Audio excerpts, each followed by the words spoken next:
because this is something which is different. There is a difference in the way Europe and nations are reacting to these spate of attacks this time around, Sreeram, because earlier they were seen as aberrations, earlier they were seen as psychopaths and radical elements, individual elements. They were not seen as part of a group or a rise within a particular system of radicalism and fundamentalism. This time around, Europe is reacting differently.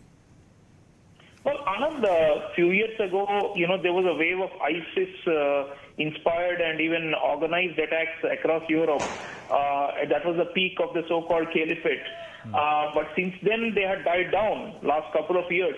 And I think the Europeans have been lulled into some sense of complacency that the problem is over because ISIS was defeated militarily on the battlefield in Syria and Iraq.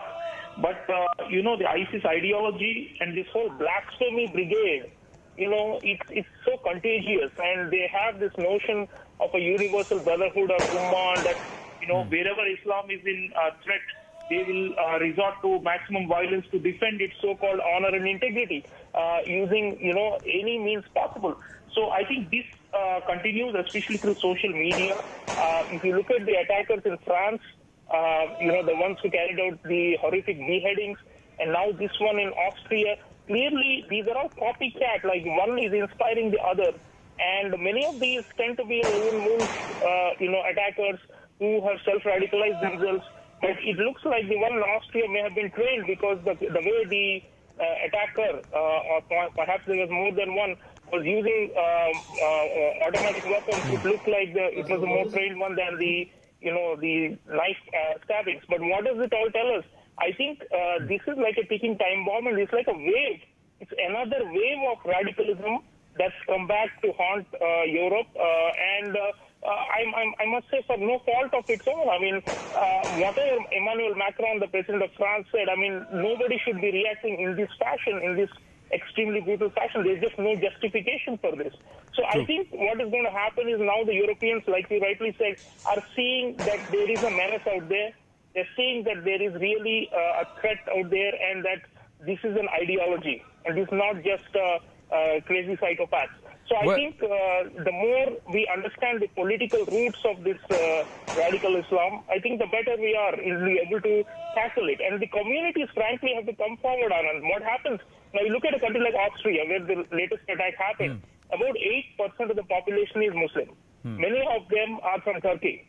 And if you go back in time to the spat between Emmanuel Macron and Tayyip Erdogan, the president of Turkey, that is where it started spiraling out of control and becoming a global clash of civilizations. So they attacked outside a synagogue. In Austria, they attacked outside a church. So they look at the mindset. They believe that this is a clash of civilizations. They believe that, Islam versus the other Abrahamic religions. And likewise, some attacks have been happening in Bangladesh and elsewhere against Hindu temples. So what we see is there is this mobilization of the Ummah in the name of a threat, and that we have to defend our honor. And this is becoming, unfortunately, a lot of these young people are cannon fodder for this. The communities have to speak out. Their so-called leaders. There are a lot of organizations, Anand, in Europe, say that they are mobilizing to stop Islamophobia. But in the name of that, what they're actually doing is they're shielding some of these radicals, not, reporting them to the police and local authorities, creating a ghetto mentality, creating a sense of, siege. And out of that, this brutal violence. So I think a lot of responsibility really lies on the shoulders of the so-called civic organizations and NGOs. Well, let me try and understand, and let me bring in Sanjay Surya, Europe editor. Why can't you fight anti-Semitism also? Sreeram, can you hear me? Why don't you point to the anti-Semitism as a problem?